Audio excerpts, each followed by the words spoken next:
Hello दोस्तों, मेरे YouTube channel में आपका स्वागत है। इस वीडियो में आप सीखेंगे कि क्या पाई एक परिमेय संख्या है या अपरिमेय संख्या है और उसका रीजन भी आप जानेंगे। तो शुरू करते हैं। देखिए, कुछ स्टूडेंट्स कहते हैं कि क्योंकि पाई 22/7 लिखते हैं, 22/7 होता है और कभी कभार हम 3.14 भी लेते हैं।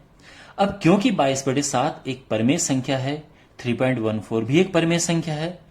भाई, जो भिन्न में होती है वो संख्या परिमेय होती है, और जो ऐसे दशमलव में होती इस तरह की संख्याएं जो दशमलव रुक जाते हैं, टर्मिनेटिंग डेसिमल्स, वो भी परिमेय संख्याएं होती हैं।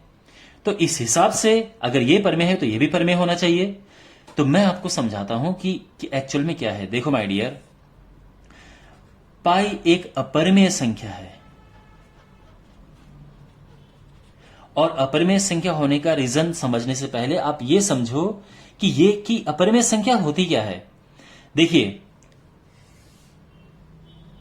जब हम ऐसा दशमलव लिखें, एक तो उसमें डॉट लगना चाहिए और रिपीट नहीं होना चाहिए। डॉट लगने का मतलब यह है कि जैसे अगर मैं कहूं 1.444 डॉट डॉट डॉट, इस तरह का डॉट, लेकिन इसमें यह है कि डॉट तो लगा है, यानी डॉट का मतलब नॉन टर्मिनेटिंग, आसान।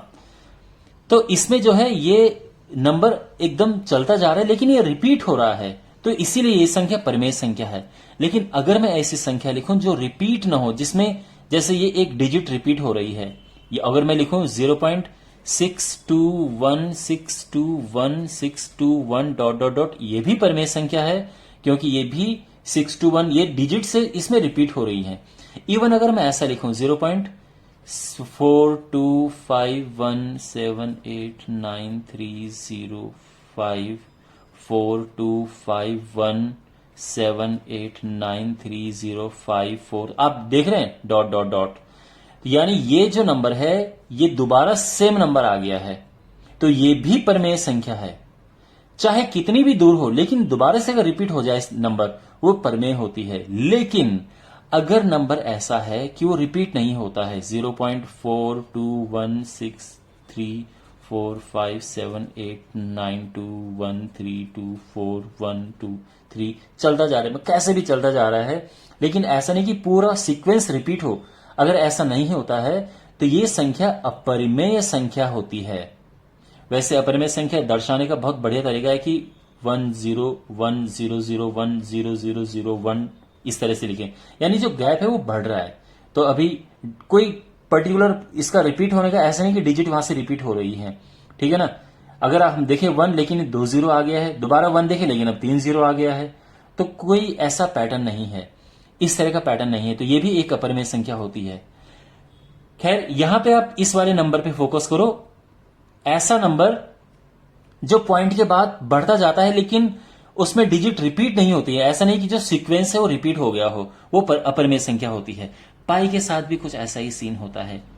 पाई की जो वैल्यू होती है माय डियर, अब आप देखो, पाई की जो वैल्यू होती है अनंत तक होती है, लेकिन कुछ डिजिट तक मैं लिख रहा हूं उसे, तो ये है, चलता जाता है। अभी और भी है, अनंत तक होता है, चलता जाता है। आप नोटिस करेंगे कि इसमें जो सीक्वेंस है वो रिपीट नहीं हो रहा है। अब hold on for a moment, अभी आप ये सोचेंगे कि सर पाई तो ये होता है, तो ये क्या है। देखो माय डियर, पाई का जो ये मान होता है ये उसका लगभग मान होता है, अप्रोक्सीमेट वैल्यू होती है, एग्जैक्ट वैल्यू नहीं होती है। पाई इज इक्वल टू 22/7, ये उसकी एग्जैक्ट वैल्यू नहीं है, ये अप्रोक्सीमेट वैल्यू है कि जिससे कैलकुलेशन करने में थोड़ा आसानी हो। अगर आप ये लेंगे इतना बड़ा तो प्रॉब्लम होगी, इसलिए ये लगभग, यानी अगर आप इसको सॉल्व करोगे तो इसके कुछ पास ही बैठेगा, तो इसीलिए इसको हम पाई की वैल्यू लेते हैं, और ये अप्रोक्सीमेट एग्जैक्ट नहीं है। पाई की एग्जैक्ट वैल्यू आप लिख ही नहीं सकते हो, अनंत तक होती है। और यहां जो सीक्वेंस है, ये सीक्वेंस एक पर्टिकुलर डिजिट के बाद रिपीट नहीं हो रहा है। ऐसा नहीं कि कुछ टाइम के बाद आके फिर यही 1415926 इस तरह से वापस आना शुरू हो जाए, ऐसा नहीं होता है। इसीलिए पाई एक अपरिमेय संख्या है। अब आपको समझ आ गया कि पाई अपरिमेय संख्या क्यों है। तो कंक्लूजन आप लास्ट में क्या लिखेंगे कि क्योंकि पाई का मान दशमलव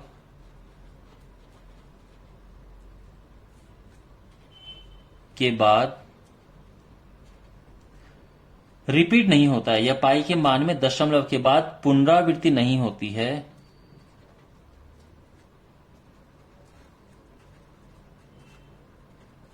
इसीलिए पाई एक अपरिमेय संख्या है। मीन्स ये रिपीट नहीं होता है, एक पॉइंट के बाद एक दोबारा किसी मतलब सेम पैटर्न में रिपीट नहीं होता है, इसीलिए पाई एक अपरिमेय संख्या है। तो आई होप आपको समझ आ गया होगा कि पाई अपरिमेय संख्या क्यों है। और अगर फिर भी कोई डाउट है, do ask me in comment box. And thank you for watching, और मिलते हैं अगले वीडियो में। Take care.